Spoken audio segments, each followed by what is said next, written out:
The Silmarillion, Chapter 15 of the Noldor and Beleraind. It has been told how by the guidance of Ulmo, Turgon of Neverest discovered the hidden vale of Tumleden, and that, as was after known, lay east of the upper waters of Siren, in a ring of mountains both tall and sheer, and no living thing came there, save the eagles of Thorndor. But there was a deep way under the mountains, delved in the darkness of the world by waters that flowed out to join the streams of Sirion. And this way Turgon found, and so came to the green plain amid the mountains, and saw the island hill that stood there of hard, smooth stone. For the vale had been a great lake in ancient days. Then Turgon knew that he had found the place of his desire, and he resolved to build there a fair city, a memorial of Tirion upon Tuna. But he returned to Neverest, and remained there in peace, though he pondered ever in his thought how he should accomplish his design. Now, after the Daglar Agleb, the unquiet that Ulmo set in his heart returned to him, and he summoned many of the hardiest and most skilled of his people, and led them secretly to the hidden vale. And there they began the building of the city that Turgon had devised, and they set a watch all about it, that none might come upon their work from without. And the power of Ulmo that ran in Siren protected them. But Turgon dwelt still for the most part in Neverest, until it came to pass that at last the city was full wrought, after 52 years of secret toil. It is said that Turgon appointed its name to be Ondalind, in the speech of the elves of Valinor, the rock of the music of water. For there were fountains upon the hill, but in the Sindarin tongue the name was changed, and it became Gondolin, the hidden rock. Then Turgon prepared to depart from Neverest, and leave his halls in Vinyamar, beside the sea. There Ulmo came to him once again, and spoke with him, and he said, "Now thou shalt go at last to Gondolin, Turgon, and I will maintain my power in the vale of Siren, and in all the waters therein, so that none shall mark thy going, nor shall any find there the hidden entrance against thy will. Longest of all the realms of the Eldari shall Gondolin stand against Melkor. But love not too well the work of thy hands, and the devices of thy heart, and remember that the true hope of the Noldor lieth in the west, and cometh from the sea." And Ulmo warned Turgon that he also lay under the doom of Mandos, which Ulmo had no power to remove. "Thus it may come to pass," he said, "that the curse of the Noldor shall find thee too ere the end, and treason awaken thy walls. Then they shall be in peril of fire. But if this peril draweth nigh indeed, then even from Neverest one shall come to warn thee, and from him beyond ruin and fire hope shall be born for elves and men. Leave therefore in this house arms and a sword, that in years to come he may find them, and thus shalt thou know him, and not be deceived." And Ulmo declared to Turgon of what kind and stature should be the helm and mail and sword that he left behind. Then Ulmo returned to the sea, and Turgon sent forth all of his people, even to a third part of the Noldor Fingolfin's following, and a yet greater host of the Sindar, and they passed away, company by company, secretly, under the shadows of Eredwithrin, and they came unseen to Gondolin, and none knew whither they had gone. Last of all Turgon arose, and went with his household silently through the hills, and past the gates of the mountains, and they were shut behind him. Through many long years none passed inward thereafter, save Hurrian and Hor only, and the host of Turgon came never forth again until the year of lamentation, after 350 years and more. But behind the circle of the mountains the people of Turgon grew and throve, and they put forth their skills and labour unceasing, so that Gondolin upon Amon Gareth became fair indeed, and fitted compared even with elven Tirion beyond the sea. High and white were its walls, and smooth were its stairs, and tall and strong was the tower of the king. There shining fountains played, and in the courts of Turgon stood images of the trees of old, which Turgon himself wrought with elven craft. And the tree which he made of gold was named Glingel, and the tree whose flowers he made of silver was named Bethil. But fairer than all the wonders of Gondolin was Idril, Turgon's daughter, she that was called Celebrimbor, the Silverfoot, whose hair was as the gold of Lorelin before the coming of Melkor. Thus Turgon lived along in bliss, but Neverest was desolate, and remained empty of living folk until the ruin of Beleraind. Now while the city of Gondolin was building in secret, Finrod Felgund wrought in the deep place of Nagathron. But Galadriel, his sister, dwelt, as has been told, in Thingol's realm in Doriath. And at times Melin and Gadriel would speak together of Valinor and the bliss of old. But beyond the dark hour of the death of the trees Galadriel would not go, but ever fell silent. And on a time Melan said, "There is some woe that lies upon you and your kin, that I can see within you. All else is hidden from me. For by no vision or thought can I perceive anything that passed or passes in the west. A shadow lies over all the land of Aman, and reaches far out over the sea. Why will you not tell me more?" "For that woe is past," said Galadriel, "and I would take what joy is here left, untroubled by memory. And maybe there is woe enough yet to come, though still hope may seem bright." Then Melan looked in her eyes and said, "I believe not that the Noldor came forth as messengers of the Valar, as was said at first.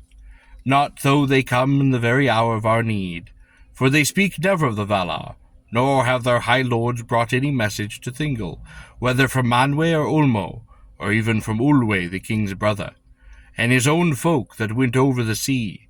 For that cause, Galadriel, were the high people of the Noldor driven forth as exiles from Aman?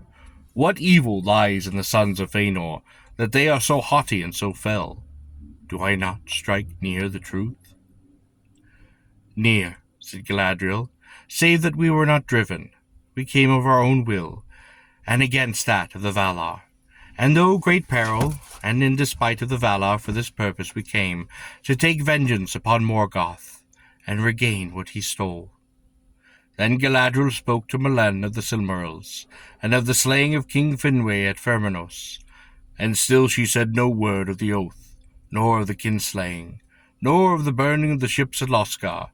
But Melan said, "Now much you tell me, and yet there's more I perceive. A darkness you would cast over the long road from Tirion. I see evil there, which Thingol should learn for his guidance." "Maybe," said Galadriel, "but not of me." And Melan spake then no more of these matters with Galadriel, but she told to King Thingol all that she had heard of the Silmarils. "This is a great matter," she said, "greater indeed than the Noldor themselves understand. For the light of Aman and the fate of Arda lie locked now in these things. The work of Fëanor, who is gone. They shall not be recovered, I foretell, by any power of the Eldar, and the world shall be broken in battles that are to come, ere they are wrested from Morgoth. See now, Fëanor they have slain, and many another, as I guess. But first of all the deaths they have brought and yet shall bring was Finwë your friend. Morgoth slew him, ere he fled from Aman." Then Thingol was silent, being filled with a grief and a foreboding, but at length he did speak. "Now at last I understand the coming of the Noldor out of the west, at which I wondered much before. Not to our aid did they come, save by chance. For those that remain in Middle-earth the Valar will leave to their own devices, until the outermost need for vengeance and redress of losses the Noldor came. Yet all the more sure shall they be as allies against Morgoth, with whom it is not now to be thought that they shall ever make treaty." But Melan said, "Truly, for these causes they came, but for others also. Beware of the sons of Fëanor. The shadow of the wrath of the Valar lie upon them, and yet they have done evil, I perceive, both on Aman and to their own kin. A grief but lulled to sleep lies between the princes of the Noldor. Then Thingol answered, What is that to me? Of Fëanor I have heard but report, which makes him great indeed. Of his sons I hear little to my pleasure, yet they are likely to prove the deadliest foes of our own foe. Their swords and their counsels shall have two edges, said Milan, and afterwards they spake no more of this matter.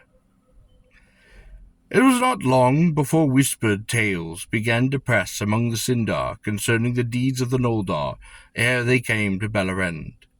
Certain it was whence they came, and the evil truth was enhanced and poisoned by lies. But the Sindar were yet unwary and trustful of words, and, as may well be thought, Morgoth chose them for the first assault of his malice. For they knew him not, and Círdan, hearing these dark tales, was troubled, for he was wise, and perceived swiftly that true or false they were put about at this time through malice. Though the malice he deemed was that of the princes of the Noldor, because of the jealousy of their houses. Therefore he sent messengers to Thingol to tell all that he had heard. It chanced that at this time the sons of Ferefin were again the guests of Thingol, for they were wished to see their sister Galadriel. Then Thingol, being greatly moved, spoke to anger to Finrod, saying, I'll have you done to me, kinsman, to conceal so great a matter from me, for now I have learned of all the evil deeds of the Noldor. But Finrod answered, What ill have I done you, lord?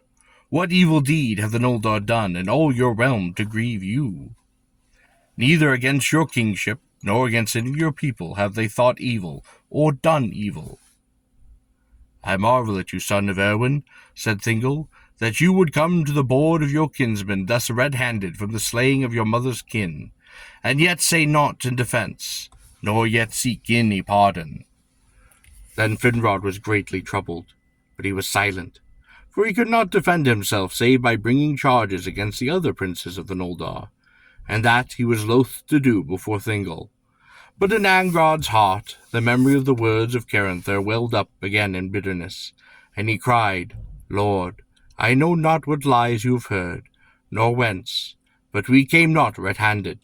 Guiltless we came forth, save maybe of folly, to listen to the words of fell Fëanor, and become as if besotted with wine, and as briefly.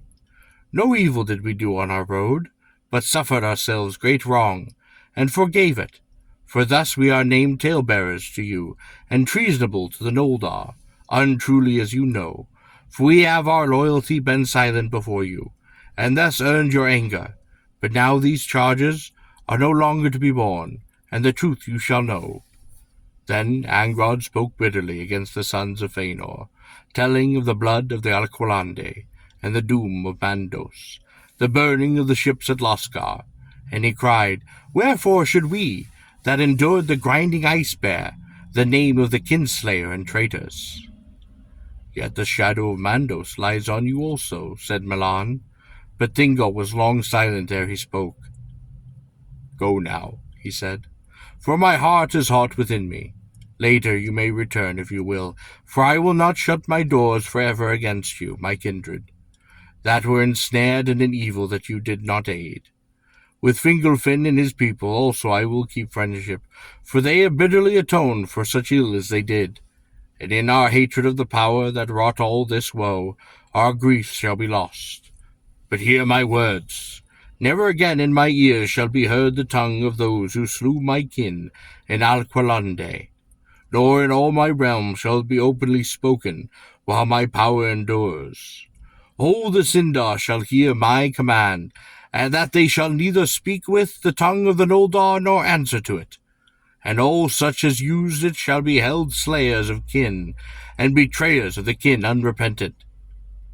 Then the sons of Finnefen departed from Menegoth with heavy hearts, perceiving how the words of Mandos would ever be made true, and that none of the Noldor that followed after Fëanor could escape from the shadow that lay upon his home. And it came to pass even as Thingol had spoken, for the Sindar heard his word, And thereafter throughout Beleraind they refused the tongue of the Noldor, and shunned those that spoke it. But the exiles took the Sindarin tongue in all their daily uses, and the high speech of the West was spoken only by the lords of the Noldor among themselves. Yet that speech lived ever as a language of law, whenever one or any of that people did dwell.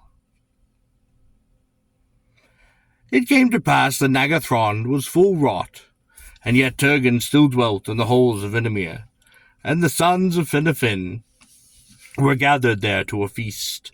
And Galadriel came from Dorath, and dwelt a while in Nagathron. Now King Finrod Felagund had no wife, and Galadriel asked him why this should be. But foresight came upon Felagund as he spoke, and he said, "An oath I too shall swear, and must be free to fulfill it, and go into that darkness. Nor shall anything of my realm endure that a son should inherit." It is said that not until that hour had such cold thoughts ruled him, for indeed she whom he had loved was Amari of the Vanya, and she went not with him into exile.